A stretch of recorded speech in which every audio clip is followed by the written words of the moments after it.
Okay, yeah, shalom everyone. We apologize for the tardiness. We had a few problems with the internet here. But tonight we're going to be going into a lesson dealing with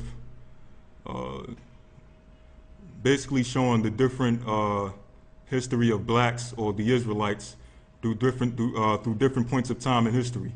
So tonight's lesson is going to be called The Israelites in Antiquity. And we're going to also be going through a little bit of history of the Israelites and their rulership in Europe. And the reason I wanted to go into this is because when we go into the Bible and different information, a lot of people tend to say that the Bible is the white man's book and things of that nature. And that, you know, because it's the white man's book, it's no need for us to go into the Bible. Or you have situations like in our learning institutions, when we go to school in these different institutions and learn about history, we learn that all the great men who ever stepped foot in Europe, or all the great men that are written of in the Bible, are people of European descent. And we want to show that according to history itself, that's contrary. So what we want to first do is we want to go into the Bible.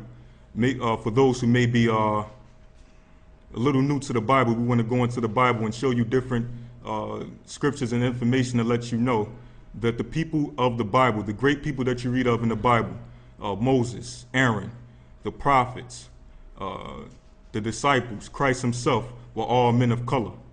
We're also going to go into a little bit of European history and different history of the world to show you that some of the greatest men who ever stepped foot in the land of Europe were men of color, were Israelites.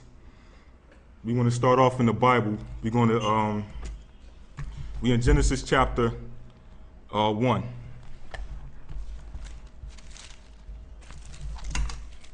We're in Genesis, the first chapter.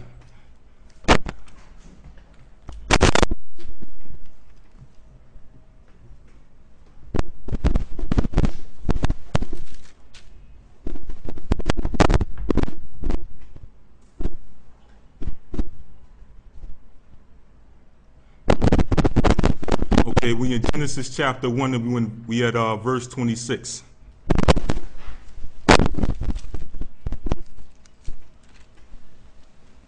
Read that. The book of Genesis. And the Most High said, "Let us make man in our image, after our likeness, and let them have dominion over the fish of the sea, and over the fowl of the air, and over the cattle, and over all the earth, and over every creeping thing that creepeth upon the earth." Read it again. Genesis 1 and 26. And the Most High said, "Let us make man in our image, after our likeness." So it says, and the Most High said, or and the Allahayim said. So the question is, if the men that the Most High created are men of color, in which we're going to show you, what does that say about the Most High and what's going on in the heavens with the angels and as far as the heavenly realm? We're going to show that without a shadow of a doubt that Adam, the prophets, Moses, Aaron, the disciples, Christ, were all men of color. So if these were men of color, then what does that say about the Most High himself, if he said that he's going to make man within his image? Let's get Genesis chapter. Genesis 2 and 7. And the Lord power formed man of the dust of the ground. And it says the Most High formed man of the dust of the ground. The question is, what is the color of the dust of the ground? Let's get Jeremiah chapter 14, verse 2 to show you the color of the dust of the ground.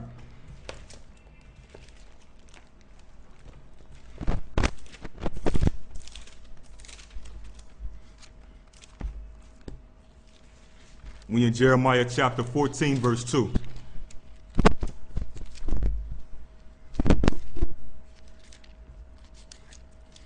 Read. Jeremiah 14 and 2. Judah mourneth, and the gates thereof languish. They are black unto the ground. Read that again. Judah mourneth, and the gates thereof languish. So it says Judah mourneth, and the gates thereof languish. Read on. They are black unto the ground. And it says they are black unto the ground. So not only is this showing that the children of Judah are black unto the ground, that they're dark skinned, it's also letting you know the color of the ground or the color of the earth. In the Hebrew, it's Qudar wa la'aratizah, which means black unto the ground or black unto the earth. So when you read Genesis chapter 2, verse 2 and 7, when it says that the Most High made man of the dust of the ground or the dust of the earth, is letting you know that the dust of the ground is black, is dark. Let's go back to Genesis. Genesis 2 and 7.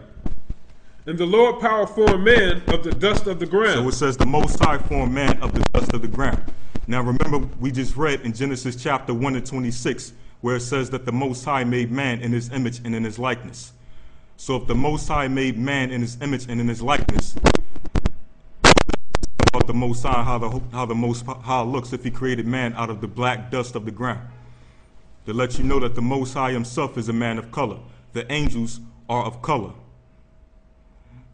Let's get Genesis chapter 42 and 8.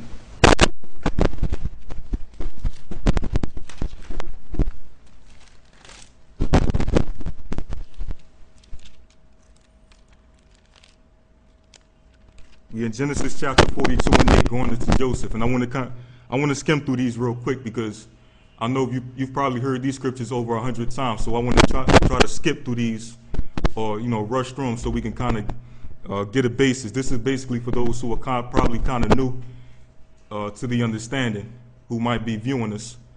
But we have people who've been, who might have seen these scriptures over 100 times. So we want to kind of try to skim through it. So we're in Genesis chapter 42, verse 8. Genesis 42 and 8. And Joseph knew his brethren, but they knew not him. So it says Joseph knew his brethren, but they knew not him. We understand that at this point in time, Joseph became a ruler within the land of Egypt.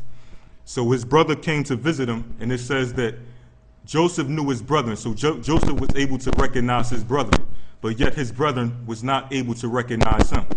Let you know that Joseph was a man of color because he was amongst the Egyptians, who are also people of color. Let's get Genesis 45 and 4.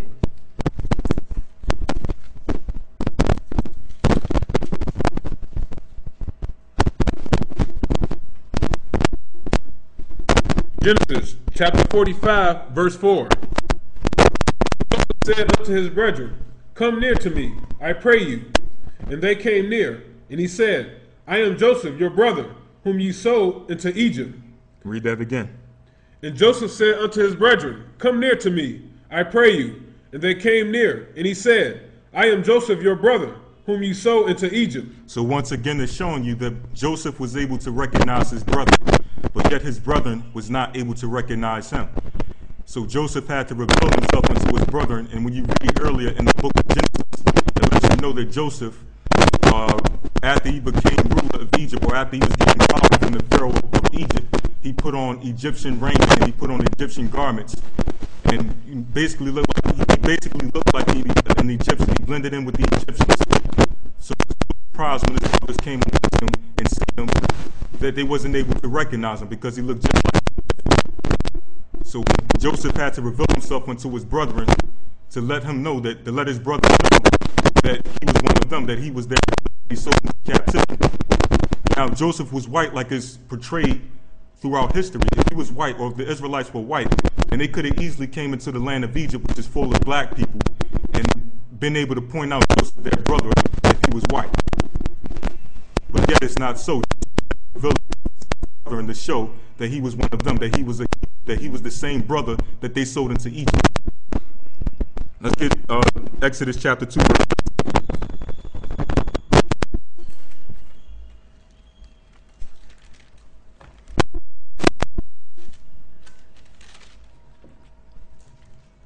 And before you go, let's get we